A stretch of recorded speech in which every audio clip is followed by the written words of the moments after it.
દિનેશ શેરડિયા શું કામ આટલું રાત દિવસ ભાગી શકે છે? પોતાની ફેક્ટરીઓનો ત્યાગ કરી, પોતાનું બધું ત્યાગ કરી આ સતત સમાજ માટે કામ કરે છે. હું મૂર્ખો નથી સાહેબ, હું એટલો પાગલ નથી કે મને ખબર નથી પડતી. મને ઉલટાનું આંતરડું દાજે છે. રાત દિવસ મહેનત, રાત દિવસ મહેનત, રાત દિવસ મહેનત. શું કામ કરું ખબર સાહેબ? મનુષ્ય જીવનમાં મનુષ્ય જીવન મળ્યું છે.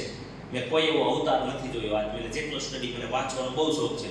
મેં કોઈ એવો અવતાર નથી જોયો કે જે કોઈ દિવસ ફાલતુ એક દિવસ પણ ધરતી ઉપર રહ્યા હોય કામ વગરના.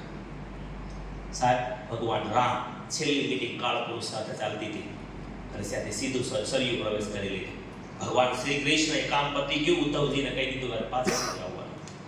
ભગવાન બુદ્ધ ખબર પડી, છોડી દીધું.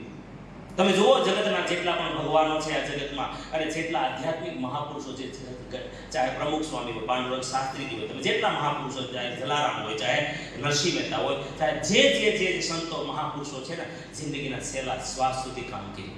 હાલો હા, એનો મતલબ કે હું માનવ છું, હું મનુષ્ય છું. મનુષ્ય આરામ કરવા માટે પૈસા કમાવાથી રિટાયર થઈ શકે, કર્મથી રિટાયર ન થઈ શકે. અધિકાર જ નથી. તો તમારે મનુષ્ય નહોતું બનવું મનુષ્ય. ભૂલ કરી છે. જો તમારે આરામની જરૂર હતી તો હિમાલયમાં પેલું રીસડું થઈ જવું હતું, સારું પડ્યું જ ગેંડા છે.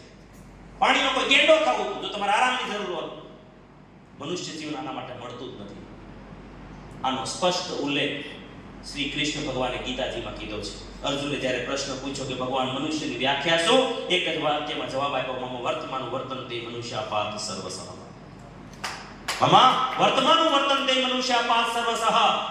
અરે અર્જુન, સીધી વાત છે કે અમે અવતારો જે જન્મીએ છીએ ક્યાં, અમે જન્મ્યા પછી કામ શું કરીએ છીએ, જગતને શું આપીને જઈએ છીએ, એ કામનું 100% અનુકરણ કરે એ મનુષ્ય. પણ આપણે કોઈ એ કરી શકતા નથી. તો પછી આપણને આટલું અનમોલ જીવન મળ્યું, શું ફાયદો? સાહેબ આરસીએમનો માલિક તિલકચંદ છાબડા જે આધ્યાત્મિક છે, બહુ પહોંચેલી માયા છે, એણે કીધું કે સાહેબ હું તમને રોયલ્ટીની વ્યવસ્થા કરી દઉં, તમે ખાલી અભિયાન પ્રચાર કરો, આ દેશને બચાવવા માટે મને મદદ કરો, આ દેશમાંથી બીમારી કાઢવા મદદ કરો, આ દેશમાંથી ઘરે ઘરે રોજગારી પહોંચે, આ રોયલ્ટી પહોંચે, એના માટે મહેનત કરો. તમારે વ્યવસ્થા હું કરીશ. જે વચન ભગવાને ગીતાજીમાં આપ્યું છે, પણ ભક્તિભાવથી કરો. ભગવાને ગીતાજીમાં વચન આપ્યું છે કે અનન્યા ચિંતયંતો મામ યે જનાઃ પર્યુપાસતે તેષાં નિત્યાભિયુક્તાનાં યોગક્ષેમં મહામ્યહં.